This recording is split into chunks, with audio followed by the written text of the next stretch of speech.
మీరు పోలవరం ప్రాజెక్ట్ నేను ముట్టుకోను అన్నాడు ఎవరు జగన్మోహన్ రెడ్డి జ్ఞాపకం ఉంది అనౌన్స్ చేశాడు అలా డబ్బులన్నీ వచ్చి లాగేసుకుని తీసేసి దాన్ని ఖర్చు పెట్టకుండా దాని మీద వెళ్లకుండా ఆపేస్తే తప్పు పెడతారు అతను నేను పోలవరం ప్రాజెక్టు ముట్టుకోలేను కారణం రాష్ట్ర ఆర్థిక పరిస్థితి బాగోలేదు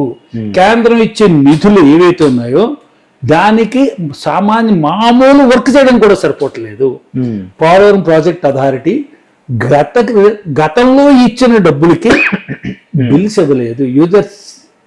యూజర్ సర్టిఫికెట్లు ఇవ్వలేదు కాబట్టి పోలవరం ప్రాజెక్టు నా మెడకు గుద్దిపడినగా తగులుకుంటుంది అన్నాడు ఏమిటి అనుకున్నాడు లేకపోతే కేంద్రం లెక్కలు గట్టిగా అడుగుతుంది అనుకున్నాడు దాని మీద ఈ పాయింట్ కరెక్ట్ అయ్యొచ్చు కదా అనొచ్చు లేదా నాకు అంత సమర్థత లేదు నేను ఇన్ని వ్యవహారాలు ఒకేసారి పెట్టుకోలేను ప్రభుత్వంలో అంటే అనుభవం లేనివాడు మొట్టమొదటిసారి ప్రధానమంత్రి ముఖ్యమంత్రి అంతకుముందు ఎంపీ అయ్యాడు కానీ అనుభవం లేదు ఎమ్మెల్యే అయినా కాబట్టి అతను ఎత్తుకోలేదు కానీ అతను కూడా ఆర్థిక లోటు ఉంది ఆర్థికంగా ఇబ్బందులు ఉన్నాయి అని ప్రతిసారి చెప్తూనే